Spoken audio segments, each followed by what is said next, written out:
So I'm probably going to be on mute most of the time. Thank you all for being here. And I'm going to go ahead and say that I am not. Oh, hang on. So I'm not impressed at all with this district attorney so far because, most of these pressers, they go live like a few minutes early and do sound check. So you guys should be able to see my screen, double checking, rechecking. Uh, we could pull this up and take a look. So there is up to a $5,000 reward. This is an escape. Danelo Souza Cavalcante. I'm not sure how to say his name. Haven't been following this case. I've actually been trying to help in the background with the sketches that were released of Dennis Rader, BTK. So this guy has an extreme violent history. Apparently, he murdered his girlfriend for the fact that she possibly had information on another murder that he committed. So I asked in the comments why this guy wasn't in Max, and apparently he was up for transport. I did message this DA to find out exactly how he escaped because I'd like to know how he escaped. Serving a life sentence for homicide and he escaped. So if you're in PA, lock your doors, lock your windows, let your dogs out because apparently there's a murderer on the loose that they can't find. And just from the history of these kind of escapes like this, he's probably got a family held up. And that's probably why they're not finding him in the woods or anything like that. So still refreshing. It's 101. Oh, here we go, guys.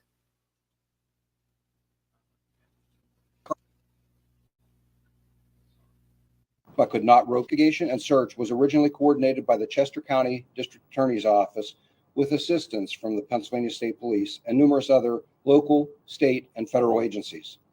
With much of the effort now focused in PSP primary coverage area, District Attorney Ryan has requested PSP to take a leading role in this investigation.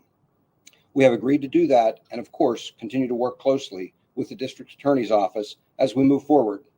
We continue to bring more technology and personnel to bear on this situation.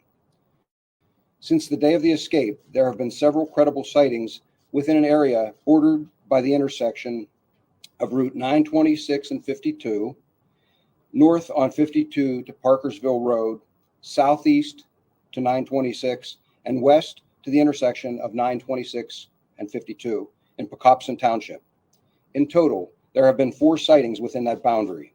The most recent credible sighting occurred yesterday afternoon, also within that bordered area. We have secured that area and continue to actively search it. While there are a number of challenges, we are confident that if he is in there, we will find him. We are asking for the public's help in a number of ways. First, familiarize themselves with the photograph and description of Cavalcante. There is every reason to believe he remains in this area. Second, within the secured area I have described, as well as near there, we are asking residents to check on their neighbors. If they're not at home, please let us know so we can check their property in their absence. We know that we have numerous homes within the search area in which we presume the occupants are away for the holiday weekend. We have been checking the exteriors of many of those homes, but as they return, if they find anything disturbed, please stop and call us so that we can check it out prior to them going through the residence. Third, please check your home security cameras and call us with anything suspicious you might observe. There's been a tip line established, and we can be reached at 717-562-2987. 717-562-2987. All tips, of course, will be fully investigated. We also remind everyone that a reward totaling up to $10,000 has been offered for information leading to the capture of Danelo Cavalcante. I wanted to say a couple of things to the community as well, if I could. First, you may be hearing a message that's being broadcast from a helicopter or from cars in the vicinity of that perimeter that I talked about. One of the things that we have done is we've had the individual's mother make a recording asking him to surrender peacefully.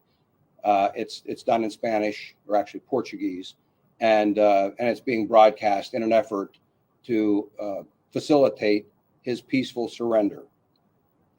Secondly, we're also asking the community to avoid the wooded area or anything outside of the immediate area around their homes in that perimeter that I described.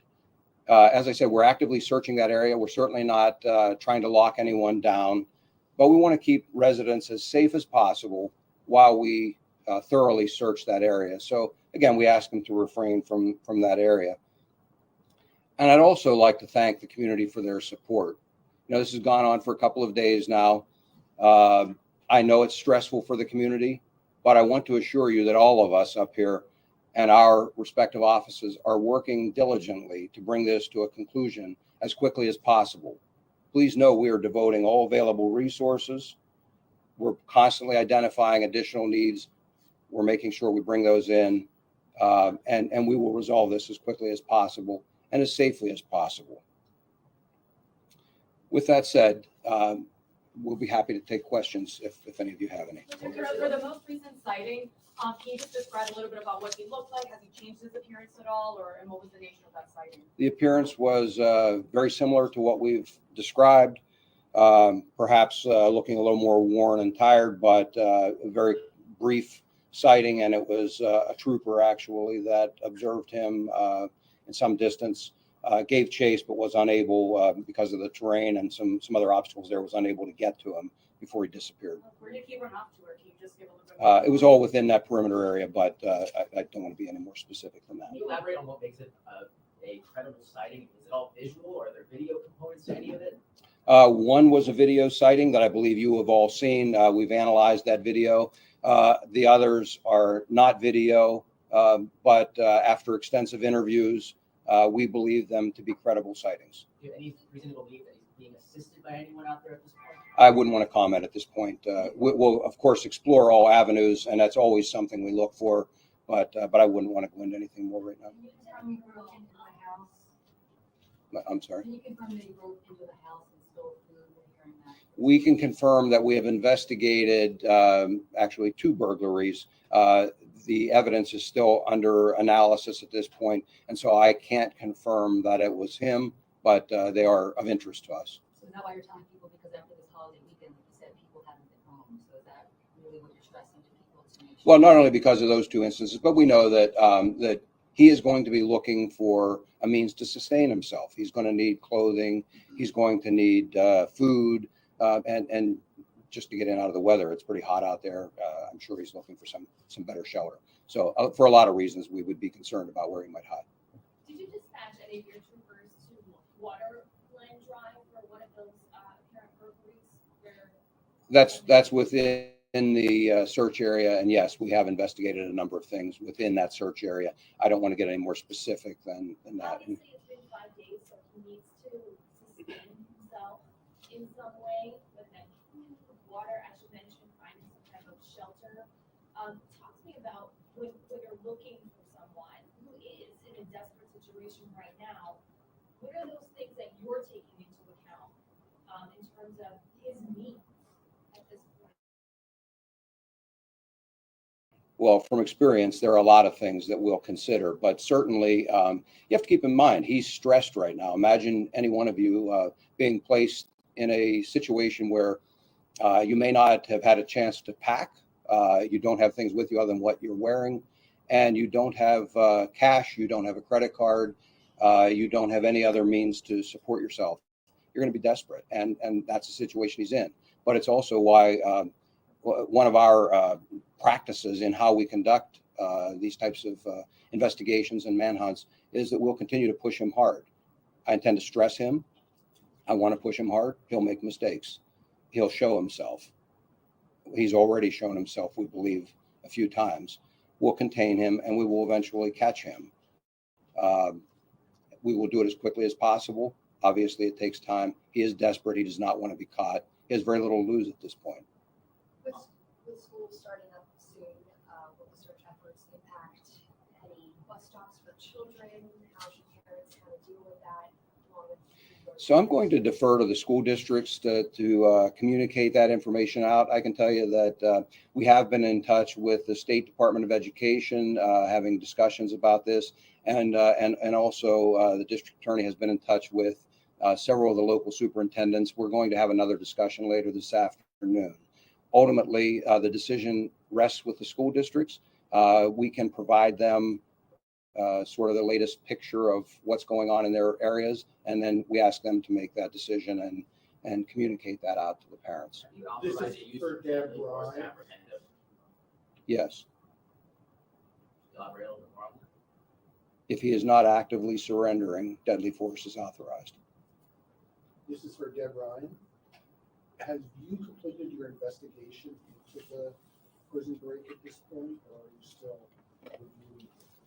Mike, Okay. our goal right now is to find this man and capture him. So we are channeling all of our efforts to bring him into custody.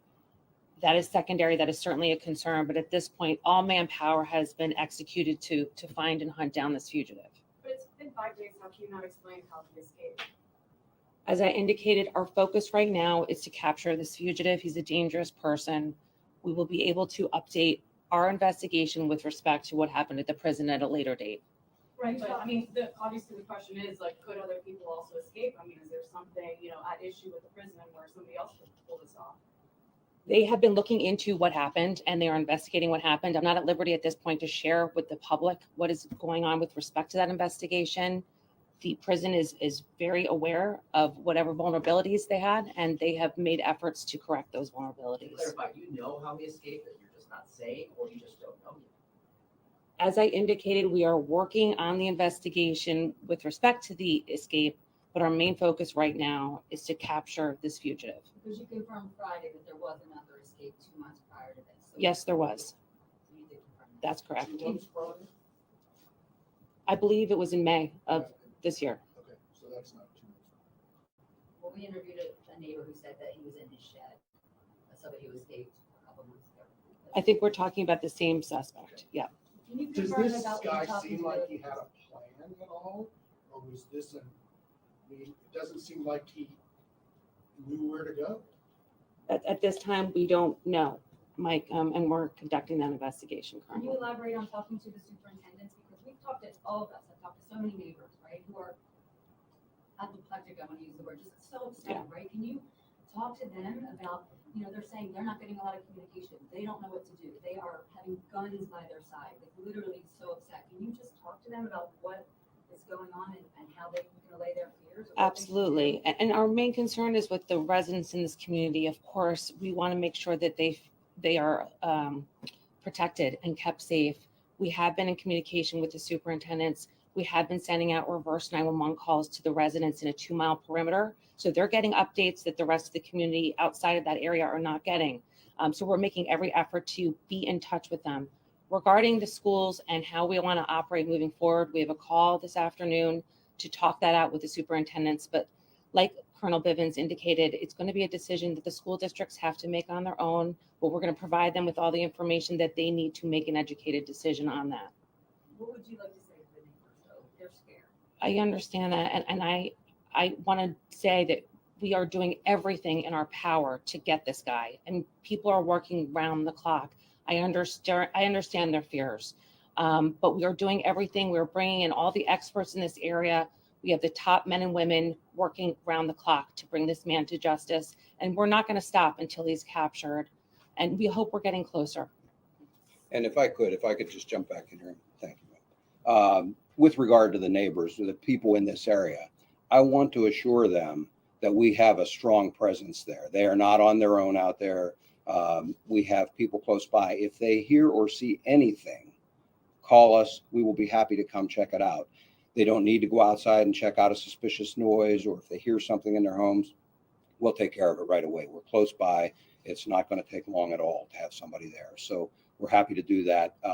And again, please know that we are doing everything. We ask for their indulgence of the heavy police presence, but that's one of the ways that we can, as best possible, assure their safety. Is there anything that people should be avoiding, any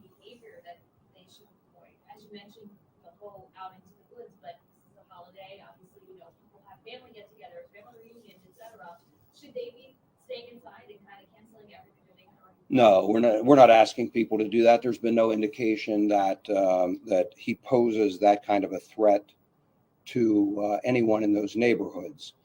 He doesn't want to be caught.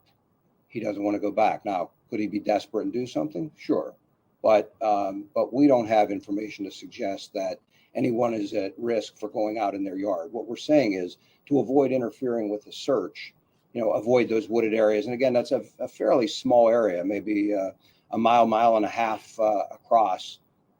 The rest of the area, we're not even asking people to avoid the woods. It's within that perimeter area that we've set up that we're just asking for those, not even restrictions, some cooperation to make our jobs a little bit easier.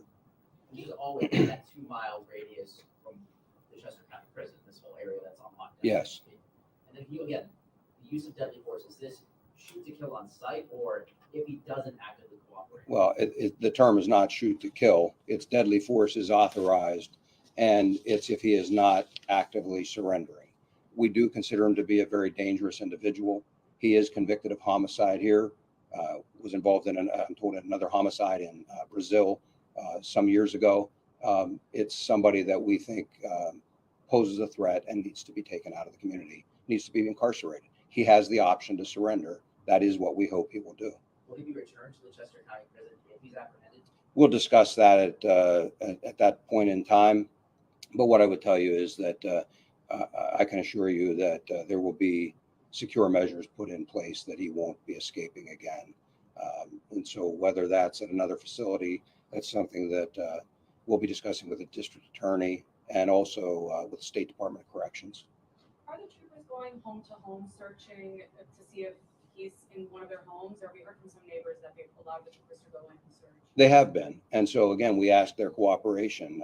So you may see a trooper in that area or somewhere close by, knock at your door and ask some questions or ask if they can come in. And again, it's simply that they're trying to make sure that we have thoroughly searched that entire area, that residents' homes are secure. Can we hear from the U.S. Marshals in terms of what your role is right now? Sure. I think Lieutenant Colonel Bivens summarized everything perfectly. Our role is to support the Pennsylvania State Police.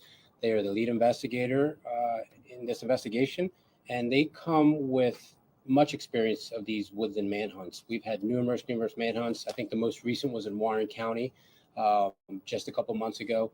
So we're bringing the best of the best assets out here.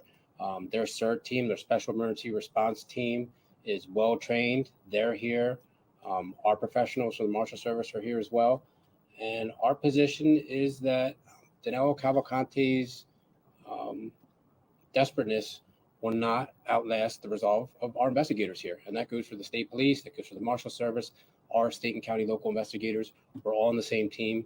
And like the Lieutenant Colonel said, we will get him, we'll push the threat, he'll make a mistake, and we'll bring him into custody. So outside that 2-mile radius, you're an expert, you've done this many times. One with Barton is open. I'm not sure if Westchester University made a decision yet. Should people outside the 2-mile radius not be as concerned, or what do you say to people outside that 2-mile radius? I don't think we're there yet. Like the Lieutenant Colonel said, our efforts are focused on that 1.5 to 2 mile radius and inside the inner perimeter. There's been 4 confirmed sightings. So we're not ready to sound the alarm outside of that radius yet. All of our efforts are focused inside. And until we exhaust that or we prove that he's escaped that 2 mile radius, then we can talk about maybe what the public should do outside. But our efforts are all concerned inside the radius. I mean, a lot of residents are saying, like, how is he still not captured? You have the U.S. Marshals, like, you guys are the experts on this. There's troopers out there. The 2-mile radius is so small. Like, can you just talk a little bit about, like, where could he be? Like, is he in a tree? Like, you know. When you talk about a 2 mile radius, you got to remember this is a 5-foot tall gentleman, 120 pounds, and this is a heavily wooded area. It's very, very thick back there. There's a lot of hiding spots. There's a lot of ravines back there. And we are an expert in fugitive investigations, but the Pennsylvania State Police are experts in incident command. And I think that's why Lieutenant Colonel Bivens is here. There's nobody better in the agency than him. And I guarantee you that if he is here, that his troopers, along with our investigators, are going to be able to find and locate him. Is there enough out there that he can actually sustain himself for an extended period of time between water, fruits, and that sort? Is there enough resources out there? I don't know. I don't know what he's obtained. I'm no expert on what's edible out there, what drinking water he's using. From the video the other night, we know he had a backpack on. One of the questions is, where did he get that backpack? So when we say homeowners who are coming back from the shore, check your belongings, see if anything's been disturbed. Are you missing a backpack? That could fill in some voids for us.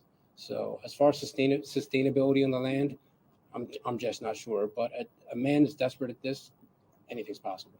Are there any plans to release the recording as well? To release the recording The broadcast recording? to the media? Yeah.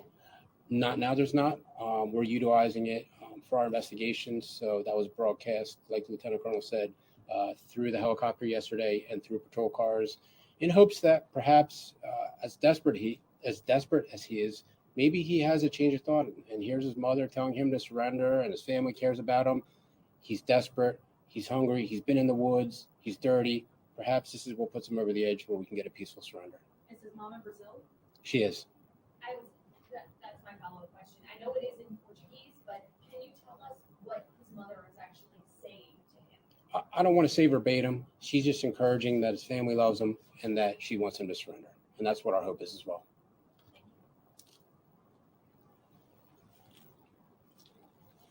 Thank you very much.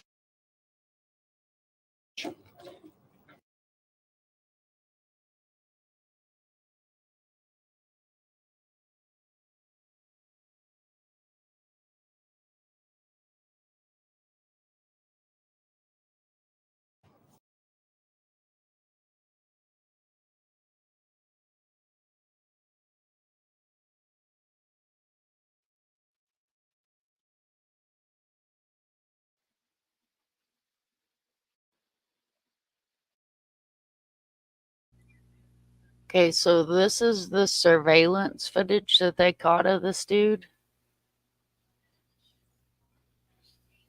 Thank you, checking, for signing that. I appreciate it. And then I had some stuff on Twitter I wanted to share too, but let me see what else they had here. I think there was another presser, maybe. This is the one we just watched. This must be the original one. Unfortunately, at this time, he has not been located, but we are using every available resource and asset to track his location.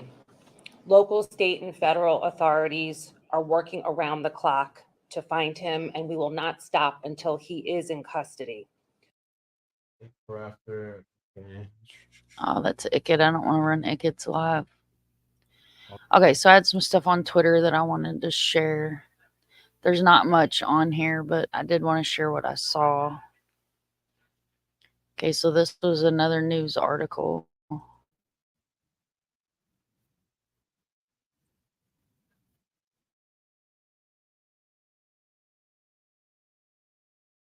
This home security camera footage, saying it's the most recent image of convicted murderer, now fugitive, Danelo Cavalcante, since his escape last week.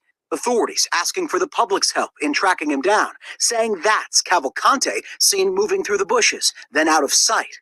The footage taken at 1:44 a.m. yesterday in a rural part of Pennsylvania, just north of Delaware, in the same town as the prison he escaped. The video prompting a surge of local, state, and federal law enforcement to an already massive search.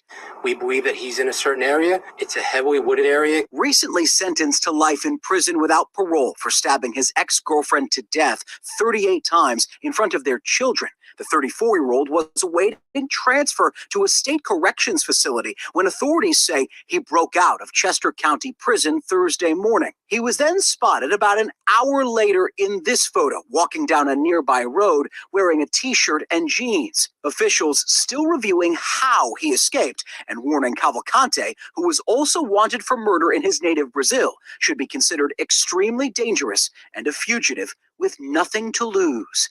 I believe he will do anything he can to escape. You should not approach him, but if you see him, you should contact 911 as soon as you do see him. There's a $10,000 reward for any information. So the flyer that I pulled up says 5,000. So apparently they've updated that. And then some of this is like people that are posting for Grizzly True Crime. Much respect to her. So this was I wanted to read this as well. So this is the release, I guess, from the schools. It says the prisoners still at large within our district borders. Law enforcement continues their pursuit. We are hopeful of good news soon. In the meantime, district administrators meet today to run through the variety of scenarios for tomorrow.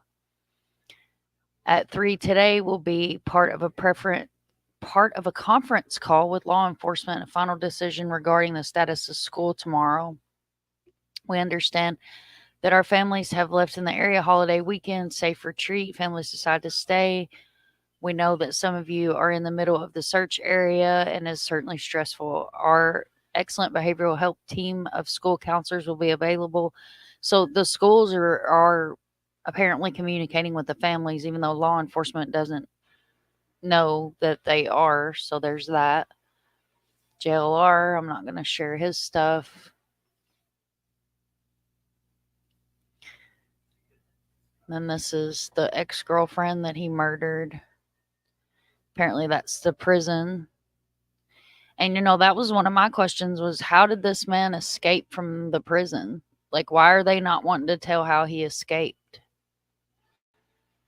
I think that I understand that finding him is priority, but also what should be priority is how this man got out. Okay, so this is News Nation. This was from today. If it's going to load. No, I wouldn't be sending my kids to school either.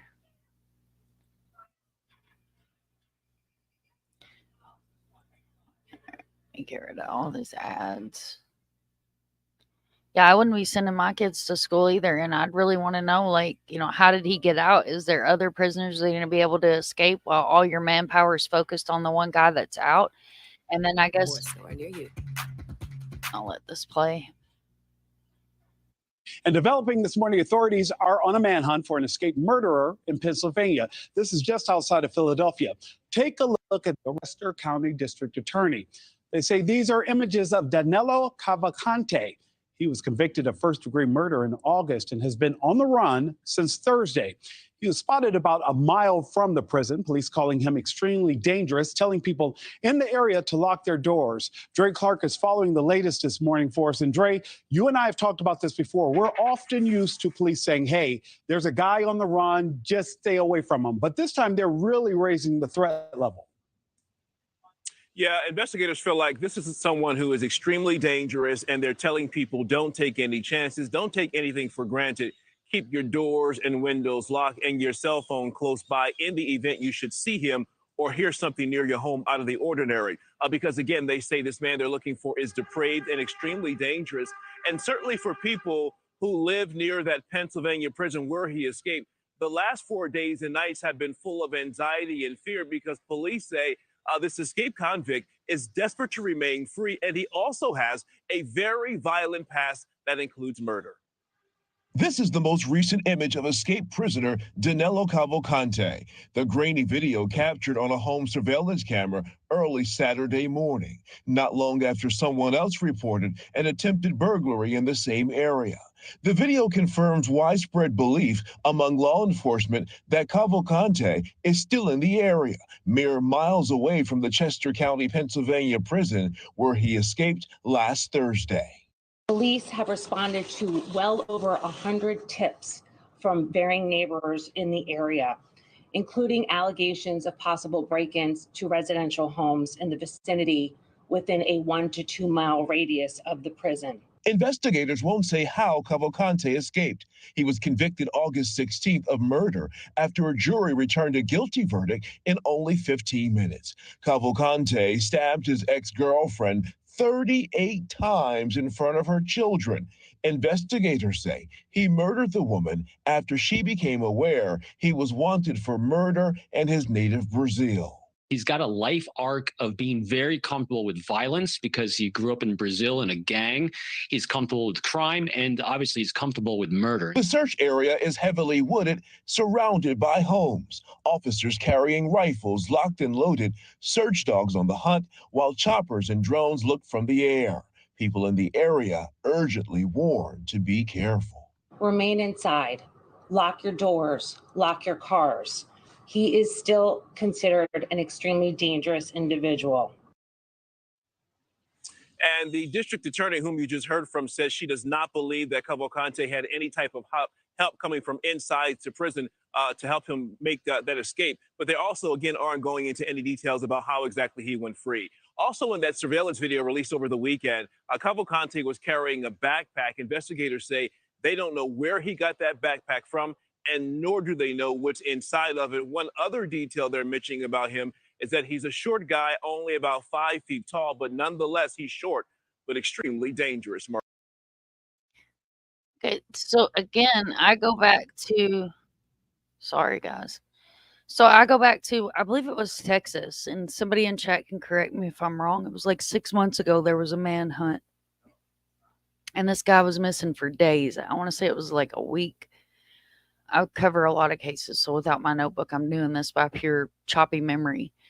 But this guy had broke into a house and murdered, I believe it was grandparents, the grandkids, a cousin, because they were looking through the woods and they're combing this and they're combing that. They need to be, instead of reverse 911 calls, in my opinion, they need to be knocking on doors. They need to be going in people's houses.